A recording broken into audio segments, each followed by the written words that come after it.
अकोल्यासह पूर्व विदर्भातील जिल्हे सूर्याच्या आगीमध्ये होरपळले। चंद्रपूरच्या ब्रह्मपुरीमध्ये सर्वाधिक 47 अंश सेल्सिअस तापमानाची नोंद, तर उत्तर प्रदेशातील बांदामध्ये पारा तब्बल 48 अंशांच्या घरात।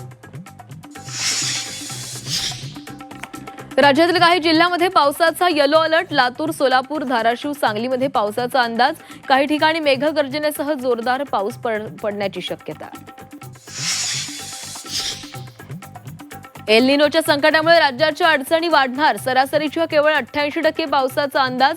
पश्चिम विदर्भ, मराठवाडा, उत्तर महाराष्ट्रासाठी धोक्याची घंटा। तर मुख्यमंत्र्यांकडून 30 जूनपूर्वी कर्जमाफीचा पुनरुच्चार। राज्यात पेट्रोल डिझेलसाठी अनेक ठिकाणी रांगा। डिझेल मिळत नसल्यानं शेतकऱ्यांची वणवण। लासलगावमध्ये ट्रक उपलब्ध नसल्यानं व्यापारी असोसिएशन लिलावात सहभागी होणार नाही। कांदा उत्पादक संकटात। मुंबईपेक्षा नवी मुंबई विमानतळावरील प्रवास महाग। 1 जूनपासून वापरकर्ता विकास शुल्कामध्ये वाढ होणार।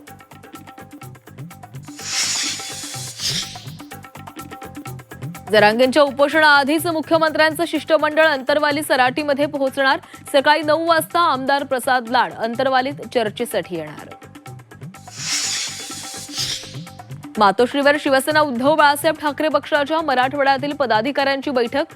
संभाजीनगर, परभणी, हिंगोली, जालना, धाराशिवचे पदाधिकारी राहणार उपस्थित। उद्धव ठाकरे काय कानमंत्र देणार याकडे लक्ष।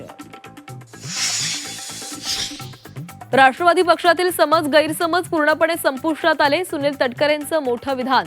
कालही नाराज नव्हतो, आजही नाही म्हणत राष्ट्रवादीतला अंतर्गत संघर्ष मिटल्याचे संकेत।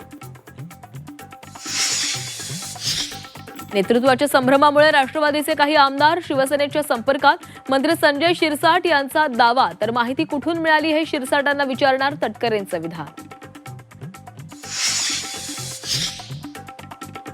राष्ट्रवादी काँग्रेस शरदचंद्र पवार पक्षाचे प्रवक्ते विकास लवांडे यांना अटक, तर खोट्या फिर्यादीवरून कारवाई। विकास लवांडेंचा आरोप।